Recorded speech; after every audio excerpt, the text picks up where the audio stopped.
I had a happy childhood in a very ordinary family. We went on picnics with my parents, and I have memories of running through the park, accompanied by my mother's warm smile. Everything felt like an irreplaceable treasure. However, everything changed the moment my sister was born. Her name is Samantha. She joined our family when I was 6 years old. I understood even then how adorable a newborn baby could be. Both my parents adored Samantha, delighting in her every move. I never imagined that this would gradually begin to constrict my heart. My mother clearly started devoting more time and affection to Samantha. It began with small things. When I came home from elementary school, snacks were delayed because my mother was busy with Samantha. These small things escalated. From a young age, Samantha was flexible, and once my mother recognized her talent, she started taking her to ballet classes. The weekends were nearly consumed by driving her to and from ballet, and our family's plans revolved around her practices and recitals. Even when I wanted to go to the zoo, I was briskly dismissed with, "We don't have time for that." Family trips were similar. The chosen destinations were always places Samantha was interested in, and I quietly suppressed my own desires. By the time I was in middle school, the daily household chores had become my responsibility. After school, cleaning, laundry, and preparing dinner became my routine tasks, all because my mother wanted to focus on Samantha's practice. This felt beyond mere helping out at times. I felt treated like a servant. And the hardest part was the silent pressure from my mother. Even while I studied, she would frown and ask, "Aren't you done with the laundry yet?" I never heard the words, "Thank you for always helping out with the housework," or "You're doing great," which I longed for. On the other hand, Samantha always received kind words like, "You were wonderful on stage," or "You're really doing well." I felt isolated in my own home, and even when I tried to assert my place in the family, my mother always brought the conversation back to Samantha. As Samantha received accolades for her ballet, I supported her with mixed feelings, but believed in my heart that one day my own worth would be recognized. I dreamed of the day when I could truly live my life freely. By my 3rd year in middle school, I was determined not to expect anything from my family anymore. I had to carve out my own life. By focusing on school club activities and planning to find a part-time job, I began to create my own world. It felt much freer and more authentic. Throughout high school, I worked harder than anyone else and kept my grades at the top of my class. As a result, I received an offer from a prestigious overseas university to study there as a scholarship student with a full tuition waiver. The only issue was covering my living expenses abroad. I brought up this topic during dinner after returning home from school one day. I heard from my teacher that I can study abroad as a scholarship student. The tuition is waived, so if you could just help with the living expenses, I said, my heart swelling with hope. My mother put down her chopsticks and sighed deeply. "That's a great opportunity, but we just can't afford it," she said. "What?" I was stunned by the unexpected response. My father continued, "Samantha is going to start lessons with a famous teacher next year, and that's going to be expensive. Supporting her dream is our top priority." "But what about my dream? This is the result of all my hard work," I argued desperately. My mother looked at me with a slightly cold gaze. "We simply don't have the money to cover your living expenses abroad. Why are you asking for something impossible?" Their words pierced me like a knife. Was my effort really worth so little compared to my sister's dream? Unable to secure my parents' support, I had to give up on the idea of studying abroad. Instead, I decided to attend a local university. Why do I have to be the only one who sacrifices? I repeated to myself over and over. Each time, feelings of frustration and loneliness welled up inside me. Still, I had to move forward. Determined to carve out a life on my own terms, I chose a new path. However, just as I was about to graduate from high school, a sudden piece of news came. My grandfather had passed away due to illness. From a young age, my grandfather had always shown me particular affection. When I heard of his death, an indescribable sadness filled my heart. His presence had been significant in my life, and I vividly remember the summer vacations we spent together and how seriously he listened to my plans for further studies. It felt as though a huge hole had been left in my heart. While mourning my grandfather, I graduated from high school and began attending a local university. As a university student, I juggled lectures and assignments while working as a tutor and at a bar in the evenings. I was driven by the desire to fund my own study abroad someday. As I was getting used to balancing my studies and part-time job, I found myself cleaning my mother's room as usual. There I discovered an old envelope. It was addressed to me. Casually checking its contents, I found a letter from my grandfather. It stated that he had left me a substantial inheritance for my study abroad expenses. Tears overflowed from my eyes upon learning this fact. It was a moment mixed with joy from my grandfather's support and anger towards my parents who had kept this hidden. Why should my dreams be cut off by family choices? Is it acceptable to trample on my grandfather's intentions? These questions raced through my mind. I asked my mother about the letter from my grandfather. Her face changed color immediately, trying to maintain her composure. "Ah, that.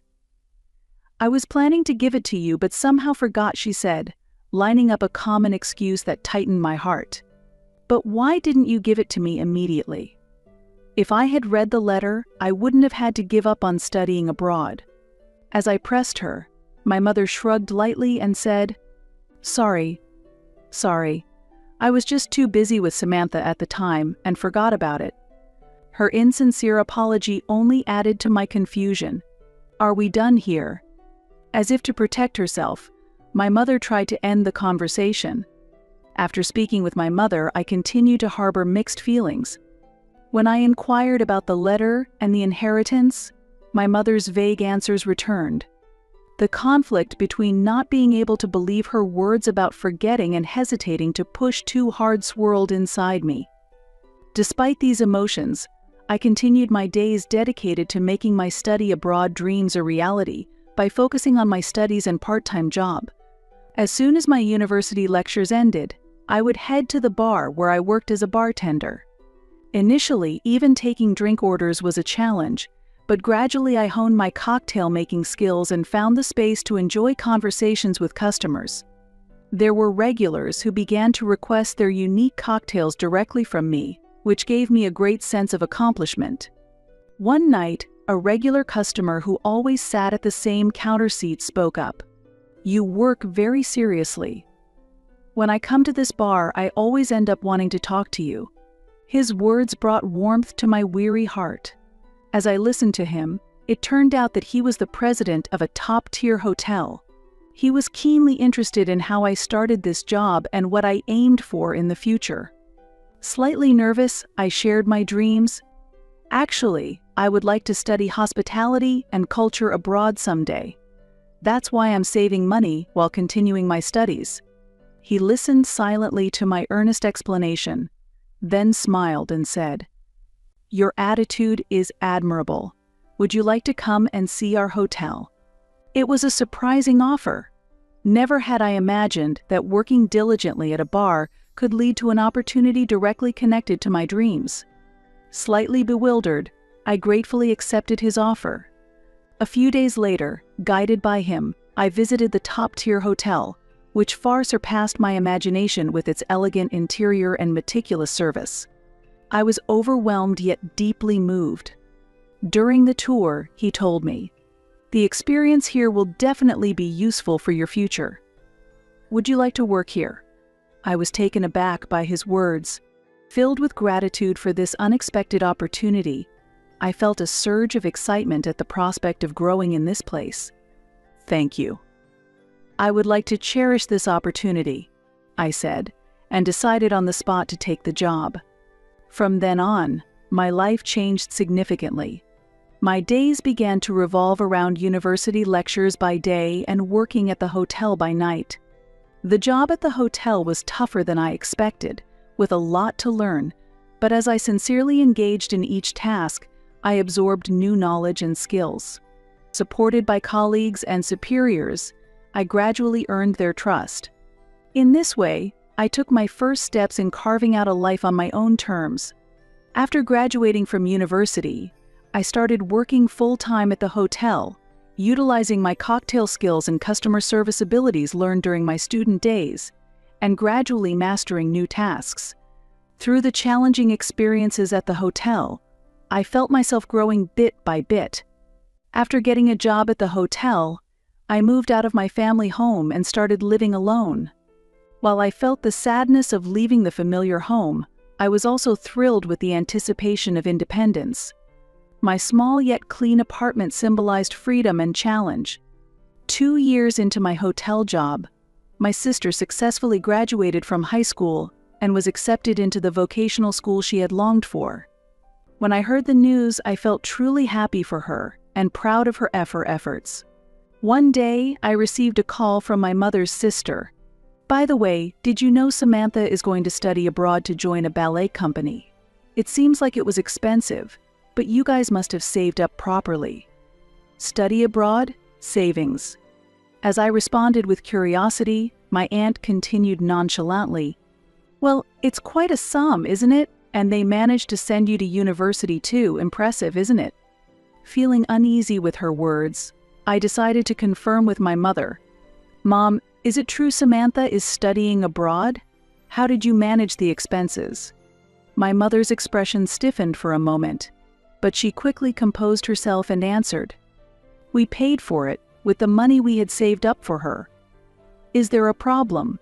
At that moment, I could not hide my turmoil. I vividly remember when I expressed my desire to study abroad, my mother had firmly stated, "We don't have that kind of money." At that time, I had no choice but to give up my dream. Yet there was saved money for my sister. Knowing this fact, I felt a tightness in my chest. Why is their treatment of us so different? Every time I felt that my sister was more valued, childhood memories resurfaced. Me being denied the things I longed for, while she easily got them as if it were natural. Emotions that had been simmering in my heart for a long time resurfaced. "Is there a problem?" My mother's casual question seemed to leave no room for imagining the impact I felt. That's why it hurt even more. I wanted to be valued too. I couldn't deny that feeling within me. From that day, I started to distance myself from my parents. The hotel job became a refuge for me, and I found myself immersed in it. Amidst the busy days, I was trying to regain myself. Even when I returned home tired, the sense of accomplishment from work began to support me little by little. One day, my parents suddenly called me home to talk, and there was an ominous air about it. With a sense of dread, I headed to my parents' house. Amidst various anxious thoughts, I was not prepared for what awaited me. Upon entering the house, my father seemed unusually subdued. When I asked, "What's wrong?" my mother opened her mouth with a puzzled look. "Actually, your father was deceived by a friend and lost a lot of money." Surprised, yet trying to grasp the situation, I asked, "How much are we talking about?" Maintaining my composure, I pressed for details, and my mother answered in a low voice, "About $40,000. It was money we had borrowed." $40,000? How are you going to repay it? That's why we have a favor to ask. Could you lend us some money just for a while? Confused by the unexpected proposal, yet seeing my mother's earnest expression, I was at a loss for words. However, unable to abandon my family, I eventually agreed to temporarily provide funds by setting up a new account. "All right, but please make sure to repay the money once things settle down." "Thank you, it really helps us a lot," my mother said with tears in her eyes. My father also apologized with a look of regret. However, the unease lingering in the air was not entirely dispelled. Months later, on Thanksgiving, I returned home after a long absence, enveloped by nostalgic smells. As I opened the door, the savory scent of turkey roasting wafted from the back. In the living room, my parents sat on the sofa, and Samantha, who had returned home temporarily from her studies abroad, was there too. Next to her sat her boyfriend. I was a bit surprised and felt a twinge of wariness inside. Samantha was laughing and talking happily with him, and my father began to speak joyfully as he watched them. "Look, isn't Samantha's boyfriend handsome? Plus, he works at that top-tier company," he said. My mother also nodded proudly, unconsciously boasting about Samantha's boyfriend. Each word tightened my chest, and my gaze shifted away. "Mom, you mentioned recently that studying abroad was expensive for Samantha. What happened with that?" I asked cautiously. My mother quickly responded, "Well, she improved her grades, so I gave her a bit more money. But her boyfriend helps out a lot, so it should be fine. His parents like Samantha a lot and support her too." Samantha's boyfriend's parents were wealthy and well-known locally. His family owned a large estate known for hosting lavish parties each year. His father was the CEO of a well-known company, and his mother was a socially influential figure. When Samantha started dating him, I was astounded by his family's status and wealth. The conversation continued with stories about Samantha and her boyfriend. Initially, I listened with a smile, but gradually I grew weary. As the boasts about his achievements and romantic surprises continued without end, I nodded along while inwardly sighing. Even during this precious family time, the focus was solely on her and her boyfriend. I tried to change the subject, but Samantha paid no heed, and I ended up just listening silently. A few days after Thanksgiving, I went to the local supermarket to pick up some groceries. As I walked through the store, I suddenly heard my name called from behind. Turning around, Aunt Dorothy stood there with a smile. "Oh, it's been a while. How have you been, Aunt Dorothy?" "It's been a long time. I'm doing well. And you haven't changed a bit. Thank you. By the way, have you heard about Samantha's engagement party?" "An engagement party?" Surprised, I listened as my aunt continued cheerfully. "Yes. They're planning it for next spring in Hawaii." "In Hawaii? That sounds incredibly lavish." "Yes, they're inviting his family too, so it'll be a bit of a trip." "You're going, right?" Caught off guard by the sudden news, I clenched my shopping basket. "No, I haven't heard anything yet."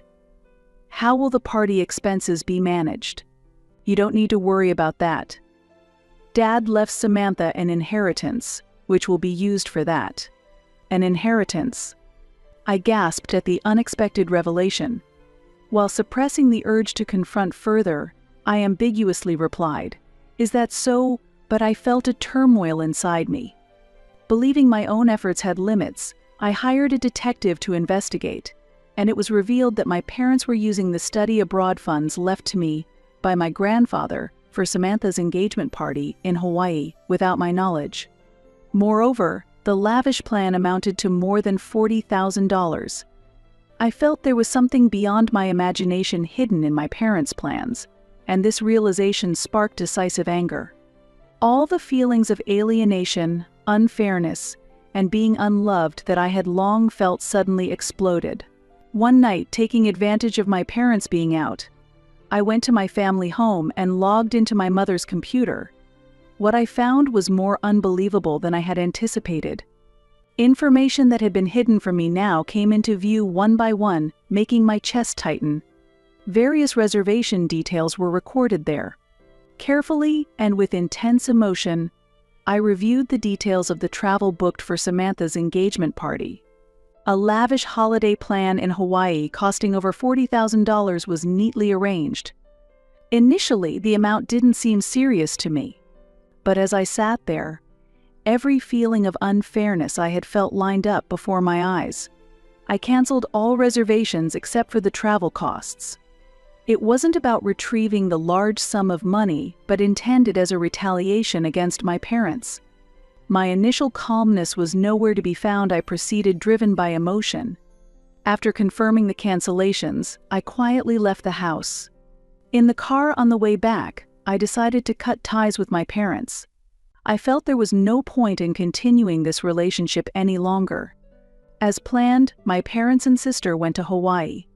But upon their arrival, They learned that all reservations for the hotel and the engagement party had been canceled. My parents were shocked and unable to understand what had happened, attempting to contact me immediately. However, I had already blocked their contacts and no calls or messages could reach me.